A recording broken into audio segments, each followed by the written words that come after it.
सबसे पहले आप ये स्क्रीन गार्ड का रिव्यू ले लीजिए। एक बार मैं आपको बता देता हूँ कि लास्ट वीडियो में मैंने आपको बताया था कि मैंने एक स्क्रीन गार्ड मंगवाया, उसमें कॉम्बो आया था, तो 2 आए थे। एक मैंने अप्लाई कर लिया है। और एक बात और बता देता हूँ, ये मैंने खुद ही अप्लाई किया, खुद ही इसको यहाँ पे लगाया, कहीं शॉप पे नहीं गया। तो इसकी जो एज टू एज है फिनिशिंग काफ़ी अच्छी आई है। और रही बात स्क्रैच की, तो अभी तक ज़्यादा कोई स्क्रैच इस पर विजिबल है नहीं, मतलब स्क्रैच नहीं है कुल मिलाकर कोई भी। तो ये एक अच्छी चीज़ है। तो ये एक अच्छी चीज़ है और ड्यूरेबल चीज़ है, चलने वाली चीज़ है। आप इसे मंगवा सकते हैं और यूज़ में ले सकते हैं, काफ़ी अच्छी चीज़ है। एक मैंने आपको बताया था कि मेरे पास एक्स्ट्रा पड़ा है जो कॉम्बो में आते हैं, एक मैंने लगा लिया है। तो फिनिशिंग और फिटिंग में आपको यहाँ पे दिखा देता हूँ, एज टू एज काफ़ी बढ़िया है। आप आराम से देख लीजिए, गौर से देखिए। मैंने कई वीडियो में देखा है कि वो दूर से ऐसे दिखा के काम निकाल देते हैं, लेकिन मैं एक एक चीज़ जो है आपको पास से दिखाऊंगा। आप एज टू एज इसकी जो है फिनिशिंग देख लीजिए। और स्क्रैच भी मैं आपको दिखा देता हूँ, इसमें जीरो स्क्रैच से कोई भी स्क्रैच विजिबल नहीं है अभी तक। तो कुल मिलाकर ये काफ़ी अच्छी चीज़ है। अब बात कर लेते हैं ये म्यूजिक सिस्टम में जो मैंने अपने कार में लगवाया था। तो इसकी प्राइस सबसे पहले बात करेंगे, प्राइस कितने की पड़ती है। तो उस टाइम ये मुझे कोई 16 साढ़े 16 हज़ार के आसपास पड़ा था, लगभग 1 साल होने वाला है। तो इसमें तो ये विद फिटिंग था। फिटिंग में क्या होता है कि ये जो आपकी फ्रेम आती है, ये इसमें कोई इसके 400-500 रुपये जोड़ते हैं। कुछ लोग ले लेते हैं, कुछ लोग उसी में जोड़ के बता देते हैं, तो वही की बात पड़ती है। तो मैं आपको शुरू से बता देता हूँ। ओंक्यो है, ये कंपनी ओंक्यो है। और एक्सटेंडेड वारंटी इसमें आपको 1+1 ईयर मिलती है, जिसमें आपको ये ऑनलाइन रजिस्टर्ड करना पड़ता है। और इसमें खास बात क्या है कि इसमें एंड्रॉयड ऑटो और एप्पल कारप्ले लाइसेंस मिलता है, मतलब इसमें सर्टिफाइड मिलेगा। मॉडल नंबर है आपका XQD1120। अब इसमें आपको ये एंड्रॉयड का OY 12.0 मिलता है, 2.5D IPS LCD, mirror link iOS and Android. आप जो है अपना एंड्रॉयड और जो आईफोन है वो वायरलेसली कनेक्ट कर सकते हैं। कलर का ऑप्शन मिल जाता है, फुल HD स्क्रीन मिल जाती है, डिस्प्ले आपको 2080 और 720 मिल जाती है, 5G है और GPS नेविगेशन इसमें मिल जाता है। और 32 बैंड इक्वलाइजर और रियर कैमरा ये सपोर्ट करता है। और इसके अलावा आप चाहें तो इसमें 360 कैमरा भी इंस्टॉल करवा सकते हैं। कुछ ऐसा ये दिखता है और ये ऐसा दिखता है बंद होने के बाद में। इसकी जो MRP है वो 28,990 रहती है, लेकिन ये आपको लगभग 13-14 हज़ार के आसपास मिल जाएगा अगर आप ढंग से बार्गेनिंग करके इसको खरीदें तब।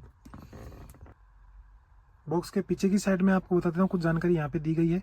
तो यहाँ पे ये जो वेरिएंट है वो 464 GB वाला मैंने लिया है। अब ये डब्बे भी देखने को आपको नहीं मिलेगा, आपको सिस्टम में चेक करना पड़ेगा। वो अभी मैं आपको चेक करके बता दूंगा। तो इसमें आप देखिए 32 बैंड इक्वलाइजर, वो मैं आपको बता दूंगा। अब इसमें और चीज़ें क्या क्या मिलती है, जैसे आपका वीडियो इनपुट 1 है, ऑडियो इनपुट 1 है और ऑडियो आउटपुट 2 है। और सबवूफर आउटपुट इसमें आपको मिल जाता है, MP3, ये कोई प्लेबैक वगैरह है, FM वगैरह है। और मल्टी आपको लैंग्वेज मिल जाता है। और रियर कैमरा और ये जो SWC होता है, स्टीयरिंग माउंट कंट्रोल, ये वाले होते हैं, ये इनसे कनेक्ट हो जाते हैं। और ड्यूअल USB। अब ड्यूअल USB आपको ये जो यहाँ पे मिलती है ये वाली, तो ये ग्लव बॉक्स में थी लेकिन ये पता नहीं कैसे बाहर निकल गई, ये यहाँ पे निकलती है। आप चाहे तो इनको यहाँ पे भी लगवा सकते हैं, अगर आपकी कार में ऑप्शन है दूसरी USB का तो यहाँ पे भी लगवा सकते हैं। सबसे इम्पोर्टेंट बात यह है कि जब भी आप ऐसा प्रोडक्ट खरीदें तो उसकी सील ज़रूर चेक कर लीजिए, सील पैक होना चाहिए। तो एक छोटी सी स्टोरी मैं आपके साथ शेयर कर देता हूँ। जब मैंने ये लगवाया था, अभी मैं आपको जो स्क्रीन ऑन करके दिखा देता हूँ एक बार। यहाँ से अपन जो है ये बटन ऑन करेंगे एक बार फिर से, तो ये लाइट आ जाएगी और ऐसा ये ऑन होगा, तो यहाँ पे ओंक्यो लिखा हुआ आएगा। तो इसको मैं आपको एक बार बैक करके बता देता हूँ। तो यहाँ पे जब ये मैंने लगवाया था तो मैंने सेलेक्ट किया था ये वाला। और यहाँ पे मुझे क्या दे दिया था इन लोगों ने, मैं आपको डब्बा ये दिखा देता हूँ इस प्रकार से। तो ये तो अभी आपको थोड़ा सा ये क्या है, फ्रेश डब्बा दिख रहा होगा। ये जो डब्बा है आपको फ्रेश दिख रहा होगा, एकदम नया दिख रहा है। इसको लगवाए हुए वैसे 8-9 महीने हो गए हैं, 1 साल होने वाला है, लेकिन अभी भी आपको फ्रेश दिख रहा है। तो छोटी सी स्टोरी सुन लो, बहुत काम आएगी आपको। कि सीन ये हुआ था कि इसको फिट कर दिया, लास्ट में जब बिलिंग का टाइम आया तो मुझे क्या हुआ कि पुराना डब्बा दे दिया, यहाँ से कुतरा हुआ, यहाँ पे मोबाइल नंबर लिखे हुए थे। जैसे कई बार क्या होता है कि अपना प्रोडक्ट हम किसी को रिपेयर करने के लिए देते हैं तो उस पर वारंटी में होता है जब, तो उस पर वो मोबाइल नंबर लिख लेते हैं, भाई हाँ ये इसका है, और इससे अपन कॉल करके बता देंगे भाई आपका प्रोडक्ट सही हो गया, आप लेके जाओ। तो ऐसा वहाँ पे एक मोबाइल नंबर लिखा हुआ था। तो चलने में वो सही था, लेकिन वो था पुराना। बाहर से देखने पे कोई पता नहीं चलता कि ये पुराना है कि नया है, ऐसा ही दिखता है सेम टू सेम। तो मुझे डाउट हो गया, मैंने उनसे लड़ाई करना शुरू कर दी, भाई ये तुमने मुझे पुराना दे दिया है, मुझे चेक कराओ। बाकी वापस अंदर चेक किया तो वो पुराना वाला निकला। तो ऐसा आपके साथ हो सकता है। तो हमेशा सील का ध्यान रखें और उसको ऑनलाइन रजिस्टर करवाएं उसी के सामने, वहीं के वहीं, तभी आपका प्रोडक्ट आपको न्यू मिलने वाला है। वरना वरना इन चीज़ों में धोखाधड़ी होती है। वो मुझे रिपेयर किया हुआ डाल देता और मुझसे पैसे ले लेता 16,500-17,000 रुपये। तो ऐसा आपके साथ ना हो, तो ये चीज़ चेक कर लेना। अब बात कर लेते हैं इस म्यूजिक प्लेयर की। तो ये 4 GB और 64 GB है। सबसे पहले मैं आपको बता देता हूँ इसको पावर ऑन तो अपने आप ये हो जाएगा। इसको ऑफ कैसे करना होता है, कई बार अपन को गाड़ी में यूँ बैठना पड़ता है, मान लीजिए फ़ोन चार्जिंग करने के लिए, तो ये फालतू बजता रहता है और आपकी बैटरी खाता रहता है क्योंकि स्क्रीन ऑन रहती है। तो आपको क्या करना है, इसको लॉन्ग प्रेस करना है, दबाए रखना है जब तक ये बंद ना हो जाए। तो ऐसे आपको करना है। और वापस ऑन करने के लिए या तो आप गाड़ी का स्विच ऑन करेंगे तो हो जाएगा, या फिर वैसे आप यहाँ से दबा के कर सकते हैं। इसमें लाइट को डिम करने का ये ऑप्शन है एक, ऐसे। चलिए अब इसमें मेन फीचर मैं आपको बता देता हूँ। कुछ ऐसा इसका जो है स्क्रीन लेआउट दिखता है आपको, ये सामने कुछ ऐसा दिखाई देता है। जब गाड़ी चलती है तो यहाँ पे स्पीड दिखाई देती है, लगभग एक्यूरेट सी होती है। तो यहाँ पे कुछ फंक्शन दिए हुए GPS का, ब्लूटूथ का, वाईफाई का, और ये मेनू, और ये जो अपना स्क्रीन डिमिंग का है। यहाँ पे कुछ बटन दिए हैं वॉल्यूम अप डाउन के, और ये बैक का, और ये जो अपने फ़ोन वाले होते हैं उस टाइप, और ये पावर का, और ये माइक वगैरह। तो ये रीसेट का मुझे अभी तक समझ में नहीं आया क्या करना होता है इसका। तो ये बटन देखते हैं, इसमें मेनू वाला दबाता हूँ तो आपको navigation, radio, music, Bluetooth music, video setting, DSP, aux, AV in और गैलरी वगैरह, Chrome file manager, steering mount control करने। इसके अलावा AirPlay, Android Auto, Android link और एप्पल कारप्ले, नेटफ्लिक्स, और जो भी ऐप आप डाउनलोड करना चाहो वो यहाँ से प्ले स्टोर से सेम अपने एंड्रॉइड में जो होता है वो चीज़ें हो सकती है। जैसे आप स्पॉटिफाई कर लो, यूट्यूब कर लो, YT म्यूजिक कर लो, USB TV आउटपुट का ऑप्शन भी यहाँ पे है। तो ये तो सब कुछ ऐप हो गई। इसके अलावा आप चलते हैं सबसे पहले सेटिंग में आपको क्या क्या देखने को मिल जाता है। मैं आपको फटाफट से बता देता हूँ, वीडियो थोड़ी लंबी ज़रूर होगी लेकिन मैं आपको एक एक चीज़ बताऊँगा। तो सेटिंग में आपको दिखेगा नेटवर्क में आप जाएंगे तो यहाँ पे वाईफाई और हॉटस्पॉट बैक करते हैं। ब्लूटूथ साउंड में आप चेक करते हैं तो यहाँ पे आपको रिवर्स वॉल्यूम सिस्टम, ब्लूटूथ वगैरह ये सिस्टम आप, तो ये सारी चीज़ें आपको मिल जाएगी, फ़ोन रिंगर, साउंड इफेक्ट वगैरह। बाकी डिटेल में एक वीडियो और बनाऊंगा जिसमें ये फंक्शन सारे समझाऊंगा। डिस्प्ले सेटिंग आप इसमें चेक कर सकते हैं, कलर वगैरह आपको चाहिए डिस्प्ले में, आप देखिए जैसे अगली वीडियो में मैं आपको बता दूंगा। व्हीकल सेटिंग जो आपकी स्टीयरिंग माउंट कंट्रोल वगैरह है, ये सारी चीज़ें। लैंप डिटेक्शन, जैसे आप ब्रेक लगाएंगे तो क्या चलना है, लैंप यानी जैसे आप ये इंडिकेटर वगैरह कुछ देते हैं, या फिर ये जो लाइट वाला ये जलाएंगे तो इसकी जो लाइट है वो कम ज़्यादा हो जाएगी। जैसे आप देखिए मैं लाइट ऑन करता हूँ तो यहाँ पर लाइट जलेगी, ये देखो ये लाइट जली ना, इस तरीके से। ये लैंप डिटेक्शन वगैरह, ब्रेक डिटेक्शन, एक्सटर्नल एम्पलीफायर वगैरह वगैरह। नेविगेशन शॉर्टकट मिल जाएगा, language, input, date and time, account और सिस्टम, यहाँ से रीसेट। बात करते हैं DSP। तो DSP में जैसे अपन जाएंगे तो यहाँ पे इक्वलाइजर मिल जाएगा और बैलेंस मिल जाएगा। सबसे पहले बात करते हैं बैलेंस की। ये अपने कार में 4 स्पीकर है, एक इस डोर में, 2 फ्रंट वाले दोनों डोर में और पीछे वाले डोर में होते हैं, नॉर्मली जैसे होते हैं। तो इनकी आवाज़ जो है आप यहाँ से ऐसे कर सकते हैं। जैसे आप ये चेंज हुई देखो यहाँ से, अब जैसे मैं इस तरफ करूँगा तो पीछे वाले दोनों 0 हो जाएंगे और आगे वाले, जैसे मान लीजिए पीछे आपके बच्चे सो रहे हैं और आपको आगे का म्यूजिक ही ऑन करना है तो आगे वाले स्पीकर से सुन सकते हैं। ये आगे आपको नहीं चाहिए, पीछे थोड़ा थोड़ा चाहिए तो यहाँ पे इनको आप कर सकते हैं। तो आगे वाले जैसे ये 35 हो गया, ये 25 हो गया, और ये 75, ये 100, और वहाँ पर रीसेट करने के लिए तो आप ऐसा कर सकते हैं। अब इसके अलावा बात करते हैं इक्वलाइजर का। तो इक्वलाइजर में आपको इतने सारे ये सारा सिस्टम मिल जाता है, आप इनको चेंज कर सकते हैं इस तरीके से। और यहाँ पे ये जैज है, ये टच, थोड़ा सा मैं आपको बात करूँगा टच के बारे में भी। तो ये क्लासिक है, रॉक है, तो ऐसे यहाँ से आप चेंज कर सकते हैं। तो मैं नॉर्मली जो इसको जैज में रखता हूँ। और यहाँ पे हेवी बास का जो है एक वो ऑप्शन है, और लाउडनेस का एक ऑप्शन आपको यहाँ पे दिया गया है, ठीक है। तो ये इसमें ये वाला फंक्शन है। इसके अलावा ऑक्स केबल है, तो एक ऑक्स केबल का तो अपनी गाड़ी में भी है नहीं है और उसमें भी नहीं है, तो आप जो है इसमें USB कनेक्ट कर सकते हो। इसके अलावा ऊपर नोटिफिकेशन बार में आपको बता देता हूँ, वाईफाई है, ब्लूटूथ है, क्लीन करने का, सेटिंग है और रीस्टार्ट का है। अब आप चेक कर लीजिए इसकी जो है टच सेंसिटिविटी मैं आपको बता देता हूँ कैसी है, आप खुद चेक कर लीजिए। जब ये जो मेन स्क्रीन है यहाँ पे मैं ऐसे स्लाइड करता हूँ तो ये स्मूथली काम करता है और बटन सारे अच्छे से काम करते हैं, बटन में कोई दिक्कत नहीं। ये भी टच वाले हैं, तो यहाँ पे ये मैंने टच किया और ये स्मूथली काम करता है, ठीक है। अब इसके अलावा जैसे मैं जाता हूँ कहीं सेटिंग में, मान लीजिए मैं यहाँ से सेटिंग में गया और यहाँ पे मैं ये करता हूँ तो ये स्मूथली काम कर लेता है।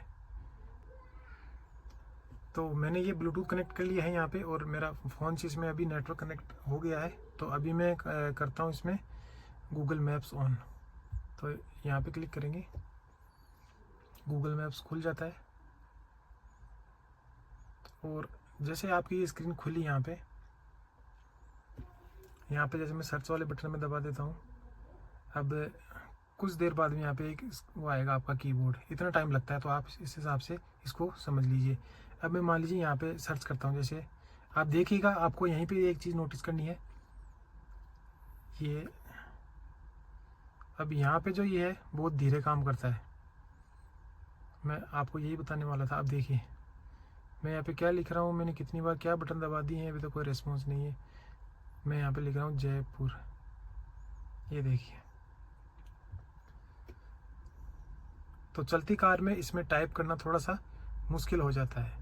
तो कार को रोक के अपना मैप लगा के और उसको नेविगेशन ऑन करके उसी के बाद में आप जो है गाड़ी को चलाएं, वरना चलती कार में जो है ये दिक्कत करेगा, आपसे कुछ भी सही दबेगा नहीं, क्योंकि ये कीबोर्ड थोड़ा स्लो है। मैं आगे और वीडियो बनाऊंगा, एक बार आप थोड़ा सा समझ लीजिए सुपरफिशियली। तो मैप में ये वाली दिक्कत है, उसके कीबोर्ड में ये वाली दिक्कत है कि आप जो भी टाइप करोगे वो इतना जल्दी टाइप होगा नहीं जितना जल्दी आप सोच रहे हो। जिस पैसे के हिसाब से 15-16 हज़ार रुपये आप लगाओगे तो उस हिसाब से इतना आपको स्मूथ नहीं मिलेगा। ऊपर से टच अच्छी है, काम करती है, लेकिन जैसे आप कुछ सर्च करने जाओगे तो वहाँ पे इतना जल्दी आपका जो है टाइप नहीं होगा। ये पता नहीं ये कीबोर्ड में दिक्कत है या फिर अंदर कोई दिक्कत है, इसके बारे में आगे बात कर लेंगे। इसके साथ ही अगर बात करें स्टीयरिंग माउंट कंट्रोल की, तो ये अच्छे से कनेक्ट हो जाते हैं और अच्छे से काम करते हैं, इसमें कोई दिक्कत वाली बात नहीं है। जैसे मैं पीछे करता हूँ तो ये पीछे हो गया, और वॉल्यूम अप एंड डाउन जो है ये अच्छे से काम कर लेते हैं। और माउंट जो है ये साइलेंट वाला, म्यूट वाला, ये भी अच्छे से काम करता है। तो यही है इसमें, बाकी ये अच्छे से काम करते हैं, इसमें कोई दिक्कत वाली बात नहीं है। इसके अलावा इसमें बात कर लेते हैं कि इसका जो म्यूजिक आउटपुट है वो कैसा है। तो मैंने इन्फिनिटी के स्पीकर डलवाए थे, तो वो काफ़ी अच्छे स्पीकर है। आगे जो है ये ऊपर ट्विटर लगाई यहाँ पे दोनों साइड, और डोर में जो स्पीकर आते हैं वहाँ पे नीचे वो सारे जो है चारों डोर में लगे हुए हैं। तो मेरे हिसाब से इसका म्यूजिक आउटपुट है ना वो काफ़ी अच्छा है। स्पीकर मैंने हल्के लगवा लिए, हालांकि ये जो मैंने स्पीकर लगवाए थे इन्फिनिटी के हैं, तो इनकी प्राइसिंग जो है लगभग मुझे 11-12 हज़ार रुपये के आसपास पड़ी थी। स्पीकर की सेपरेट जो चारों स्पीकर हैं उनकी जो है प्राइसिंग मुझे 11-12 हज़ार रुपये के आसपास पड़ी थी। तो मैंने अपने हिसाब से तो काफ़ी अच्छे लगवाए थे, लेकिन इसके हिसाब से मुझे लगता है वो काफ़ी हल्के हैं। तो इनके सामने अगर थोड़ा सा और मैं ऊपर जाता तो काफ़ी अच्छी आवाज़ और अंदर आती। इसके अंदर आप सब ऊपर भी ऐड कर सकते हैं, कनेक्ट हो जाएगा। इसके बाद में बात करते हैं एंड्रॉयड ऑटो और एप्पल कार प्ले की। तो ये दोनों ही अच्छे से कनेक्ट हो जाते हैं। अगर आपके ब्लूटूथ वगैरह जो भी इसको कनेक्ट होने के लिए चाहिए होता है वो अगर ऑन है तो कार में बैठते ही आपका ऑन करते ही ये कुछ ही सेकंड में कनेक्ट हो जाता है। 100 में से 90 बार ही कनेक्ट हो जाएगा, और 15 बार या 10 बार 100 में से कनेक्ट नहीं होगा, वो आपको मैनुअली करना पड़ेगा। तो इतना इसमें ये चलता रहता है। तो एक भाई ने पूछा था इसमें एंड्रॉयड का कौन सा वर्जन आता है। तो इसमें देखो एंड्रॉयड आपका OY 12.0 आता है, आप इसको देख लीजिए, क्योंकि मुझे इसके बारे में ज़्यादा जानकारी नहीं है एंड्रॉयड इसमें कौन सा क्या आता है। तो इसमें डब्बे पे ये लिखा हुआ है, तो मैं आपको ये बता दे रहा हूँ। अब इसकी सेटिंग में चलकर इसकी स्टोरेज चेक कर लेते हैं एक बार। तो सेटिंग में जाता हूँ, आप साथ साथ में इसका टच भी देखते रहिए कि कई बार ये 2 बार में टच करना पड़ता है, कई बार 1 बार में मान जाता है। तो ऐसा कुछ सिस्टम है। और आप कोई सा भी ले लो, 20 हज़ार रुपये तक कोई सा भी एंड्रॉयड ले लो, सब में ये दिक्कत आएगी। मैंने काफ़ी सारे चेक कर रखे हैं। तो ये सिर्फ एक वो है कि हाँ ज़्यादा पैसे लगाएंगे तो ज़्यादा अच्छा आपको टच रेस्पॉन्स मिलेगा। एंड ऑफ द डे आपको चीज़ वही मिलनी है। यहाँ पर आपको एक ऑप्शन दिखेगा अबाउट डिवाइस, तो यहाँ पे सीरियल नंबर और मॉडल एंड हार्डवेयर, और DDR इसमें रैम है 4 GB, और फ्लैश जो आपकी मेमोरी है वो आपको 64 GB इसमें दिखती है, लेकिन फ्री आपको 51 GB मिलती है। और बाकी ये ब्लूटूथ वगैरह वाईफाई का एड्रेस वगैरह है। तो एंड्रॉयड आपको इसमें OY 12.0 मिलता है। अभी OY का क्या मतलब है पता नहीं। और व्हीकल वर्जन वगैरह ये सारी चीज़ें इसमें नीचे दी गई है। तो ये 4 GB और 64 GB में मैंने लिया है। इसमें आपको 2 64 भी मिल जाएगा, शायद 3 64 भी मिल जाएगा, तो आप चेक ज़रूर कर लेना। इसमें ये वाले बटन भी यहाँ पे टच हैं, और ये वाले ऊपर भी टच हैं, और ये वाला जैसे अपने कंप्यूटर में उसको मिनिमाइज़ करते हैं उस तरीके से आप अपने मैप को यहाँ पे मिनिमाइज़ कर सकते हैं। तो इस सिस्टम में कुछ अच्छी चीज़ें भी हैं और कुछ बहुत ही बेकार चीज़ें भी हैं। तो इस वीडियो में मैंने आपको सारा मिलाकर बता दिया है, एक ओवरव्यू दे दिया है कि ये कैसा चलता है। तो चलाने में एक बार में आप लगा सकते हैं, कोई दिक्कत वाली बात नहीं है, ऐसा परेशान नहीं करेगा। लेकिन अगर आप चाहते हैं कि मुझे तो पूरे 15-16 हज़ार रुपये का मज़ा चाहिए, और मुझे पता रहना चाहिए कि इसमें क्या जो है परेशानी है, क्या प्रॉब्लम है इसमें और क्या इसकी अच्छाई है, तो अगली वीडियो में आपको इसकी जो अच्छाइयाँ हैं जो अच्छी चीज़ें हैं, बेस्ट चीज़ें वो बताऊंगा, और जो कमियां हैं इसकी वो बताऊंगा। दोनों ही अच्छाइयाँ और बुराइयाँ, अच्छी चीज़ें बुरी चीज़ें सेपरेट करके बताऊंगा। एक लिस्ट बना के मैं आपको इसके बारे में आपको बताने वाला हूँ। तो इसके लिए आप इस चैनल को सब्सक्राइब कर लीजिए। आगे आने वाली वीडियो में मैं आपको काफ़ी सारी चीज़ें बताने वाला हूँ जो आपको काफ़ी हेल्प करेंगी एक नया एंड्रॉयड स्टूडियो अपनी कार के लिए बाई करने में। और इसके अलावा अपने पास डेस्क कैम भी है, और काफ़ी सारी चीज़ें मेरे पास अभी रखी हुई है जो मैंने, काफ़ी सारी ऐसी चीज़ें जो मैंने अभी इंस्टॉल नहीं करी हैं। तो आपको ये जानकारी कैसी लगी कमेंट करके ज़रूर बताएं। Thanks for watching.